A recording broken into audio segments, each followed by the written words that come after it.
नमस्ते बच्चों, कक्षा 5 विषय गणित में अब प्रश्नावली 14 के प्रश्न हल कर रहे हम। तो पहला और दूसरा प्रश्न आपने हल कर लिया था। तीसरा प्रश्न देखिए, नियमित आकृतियों के परिमाप सूत्र द्वारा ज्ञात कीजिए। तो इसमें 4 सवाल हैं और देखिए आकृतियाँ किस प्रकार की हैं। नियमित आकृतियाँ, तो नियमित आकृतियों का क्या मतलब होता है कि ऐसी आकृतियाँ जिनकी सभी भुजाएं और सभी कोण क्या हों, समान माप के हों। यानी वो आकृति जिसकी सारी भुजाएं समान हों और जिसके सभी कोण हैं ये भी क्या हों, समान माप के हों। तो जैसे इसमें पहला प्रश्न है, अब देखिए आकृति किस प्रकार की है। एक त्रिभुज दिया हुआ है और इसकी देखिए 3 भुजाएं हैं और तीनों ही क्या है, समान माप की हैं।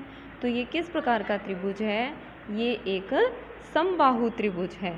यानी ऐसा त्रिभुज जिसकी सभी भुजाएं समान माप की हों, वो कौन सा होता है, समबाहु त्रिभुज होता है। देखिए सम यानी समान और बाहु यानी भुजाएं। तो समबाहु त्रिभुज वो त्रिभुज जिसकी तीनों भुजाएं क्या हो, समान माप की हों। तो इसका सूत्र क्या हो जाएगा, पहला है जैसे, तो ये एक समबाहु त्रिभुज है। तो समबाहु त्रिभुज का परिमाप, तो इसके परिमाप को ज्ञात करने का सूत्र क्या हो जाएगा। देखिए अब इसमें 3 भुजाएं हैं, तो 3 गुणा भुजा, ये इसका सूत्र बन जाएगा। तो 3 का 3 और भुजा देखिए कितनी दे रखी है अपने को, 14 सेमी दे रखी है। तो भुजा की जगह लिख देंगे 14। तो 14 को 3 से गुणा करेंगे तो कितना आ जाएगा, 14 तिये 42 सेमी। तो ये इसका परिमाप हो जाएगा 42 सेमी। इसी तरह से दूसरा प्रश्न है। अब इसमें देखिए किस तरह की आकृति है, ये एक वर्ग दिखाया हुआ है। इसकी चारों भुजाएं क्या है, समान हैं। तो ये हो जाएगा, दूसरा हो जाएगा वर्ग का परिमाप बराबर, अब इसमें देखिए कितनी भुजाएं हैं, 4 हैं। तो इसका सूत्र क्या हो जाएगा, 4 गुणा भुजा। तो 4 की जगह 4 और भुजा जितनी दे रखी है, तो माप कितना है, 6 सेमी। तो भुजा के माप की जगह उसका माप लिख देंगे। तो 4 गुणा 6 कितना हो जाएगा, 4 छक्के 24 सेमी इसका उत्तर हो जाएगा। इसी तरह से इसका 6 है। अब इसमें देखिए जो आकृति है, भुजाएं देखिए कितनी है इसकी, 1 2 3 4 5 6, 6 भुजाएं हैं। तो ये आकृति क्या कहलाएगी, षड्भुज कहलाएगी। और सभी भुजाएं क्या है, समान है। तो ये क्या है, एक सम षड्भुज है। तो तीसरे में हो जाएगा कि सम षड्भुज का परिमाप बराबर, तो अब इसमें भुजाएं कितनी हैं, 6। तो इसका सूत्र क्या हो जाएगा, 6 गुणा भुजा। अब देखिए नियमित आकृतियाँ, यानी जिसकी सभी भुजाएं क्या हों, समान माप की हों, तो उसको ज्ञात करने का सूत्र देखिए। अब जैसे इसमें त्रिभुज में 3 भुजाएं थी, तो इसका सूत्र हो गया 3 गुणा भुजा। दूसरा जो प्रश्न था, ये एक वर्ग है, यानी ये एक चतुर्भुज है और इसमें 4 भुजाएं हैं। तो इसका परिमाप ज्ञात करने का सूत्र क्या हो गया, 4 गुणा भुजा। इसी तरह से तीसरा प्रश्न है। अब ये भी क्या है, एक नियमित आकृति है, यानी सभी भुजाएं इसकी भी समान हैं। तो इसमें अब कितनी हैं, 6 हैं, इसलिए ये क्या है, षड्भुज है। तो षड्भुज का जो सम षड्भुज है उसका परिमाप क्या हो जाएगा, 6 गुणा भुजा। या आपने कह सकते हैं कि नियमित षड्भुज का परिमाप बराबर 6 गुणा भुजा। तो 6 गुणा और भुजा की जगह भुजा का माप तो कितना दे रखा है, 6 सेमी। तो 6 गुणा 6 तो कितने हो जाएगा, 36 सेमी परिमाप हो जाएगा। इसी तरह से इसका चौथा प्रश्न है। अब इसमें देखिए कितने हैं, 1 2 3 4 5, 5 भुजाएं हैं। तो ये एक क्या है, पंचभुज है। पंच यानी 5 भुज यानी भुजाएं, जैसे षड से 6 भुजाओं वाला षड्भुज और 5 भुजाओं वाला पंचभुज हो गया।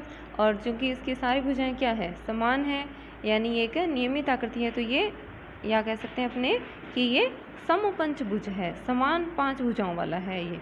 तो समपंचभुज का परिमाप क्या हो जाएगा, भुजाएं कितनी है इसकी 5, तो 5 गुणा भुजा, इसका ये सूत्र हो जाएगा।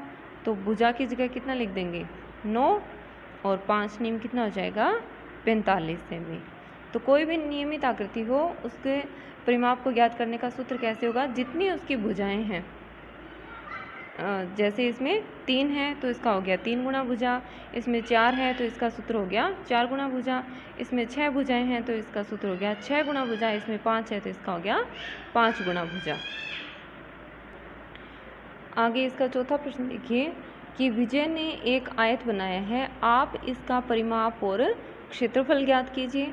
और फिर क्या करना है कि क्या आप इसकी लंबाई व चौड़ाई को इस प्रकार बढ़ा सकते हैं कि इसका परिमाप व क्षेत्रफल है वो समान हो जाए।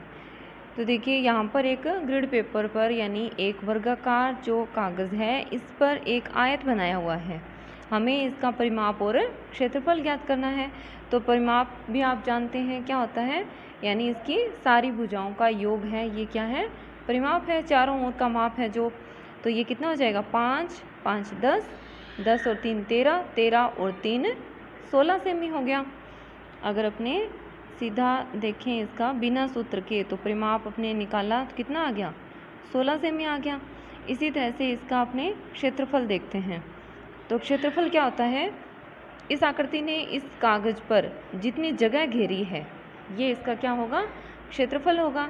तो देखिए इसमें जैसे ये वर्गाकार खाने बने हुए हैं, तो अभी इस आयत ने कितने खाने घेर रखे हैं, देखिए 1 2 3 4 5 6 7 8 9 10 11 12 13 14 15 खाने घेरे हैं। और एक खाना जैसे अपने मानते हैं कि ये जैसे इसकी लंबाई और चौड़ाई ये सारी क्या है 1 सेमी है, तो 1 गुणा 1 है 1 सेमी, यानी 15 खाने घेरे हैं। तो इसका क्षेत्रफल कितना हो जाएगा 15, जैसे चौखाने मान लिखती हूँ मैं, 15 चौखाने इसका क्षेत्रफल है। और 16 सेमी इसका क्या हो गया परिमाप हो गया। ये तो है बिना सूत्र की सहायता से। और अगर अपने सूत्र के द्वारा इसका क्षेत्रफल और परिमाप ज्ञात करें तो अभी अपने जैसे दूसरा प्रश्न किया था कि आयताकार आकृति का परिमाप, आयताकार आकृति का परिमाप बराबर, तो किसी भी आयताकार आकृति का परिमाप ज्ञात करने का सूत्र क्या है 2 गुणा लंबाई प्लस चौड़ाई। तो देखिए 2 लंबाई की जगह अपने इसकी लंबाई लिखेंगे, कितनी दे रखी है 5 सेमी, और प्लस चौड़ाई दे रखी है अपने को 3 सेमी। तो ये हो जाएगा 5 और 3 8, 8 को 2 से गुणा करेंगे तो कितना आ जाएगा 16 सेमी आ गया। इसी तरह से अपने सूत्र द्वारा इसका क्षेत्रफल निकालते हैं। तो आयताकार आकृति का क्षेत्रफल, तो क्षेत्रफल ज्ञात करने का सूत्र होता है लंबाई गुणा चौड़ाई। तो लंबाई देखिए कितनी दे रखी है अपने को 5 सेमी और चौड़ाई दे रखी है 3 सेमी। तो 5 तिया कितने हो गए 15 सेमी। और जो क्षेत्रफल होता है ये हमेशा वर्ग इकाई में होता है। तो जैसे ये सेंटीमीटर है तो ये सेंटीमीटर स्क्वायर हो जाएगा, या अपने इसको हिंदी में लिखेंगे तो ये हो जाएगा 15 वर्ग सेमी। तो इस तरह से इसका परिमाप आ गया 16 सेमी और क्षेत्रफल आ गया 15 वर्ग सेमी। अब देखिए आगे क्या कह रहा है कि क्या आप इसकी लंबाई व चौड़ाई को इस प्रकार बढ़ा सकते हैं कि परिमाप व क्षेत्रफल समान हो जाए। तो अब देखिए समान नहीं है, परिमाप तो है 16 सेमी और क्षेत्रफल है इसका 15 सेमी। तो अपने इसकी जैसे आगे आपको दे भी रखा है कि लंबाई व चौड़ाई दोनों का बढ़ाना ज़रूरी नहीं है।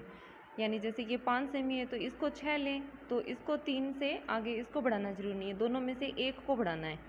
तो जैसे अपने मान लीजिए कि लंबाई बराबर ले लेते हैं, 5 की जगह ले लेते हैं 6 सेमी और चौड़ाई वही रख लेते हैं 3 सेमी। अब इसका अपने परिमाप और क्षेत्रफल ज्ञात करते हैं। तो देखिए परिमाप कितना हो जाएगा, वही हो जाएगा 2 गुणा लंबाई प्लस चौड़ाई। तो 2 गुणा लंबाई की जगह अपनी अब पहले 5 थी, अपने बढ़ाकर इसको ले लिया 6, तो लंबाई हो जाएगी 6 और चौड़ाई वही 3।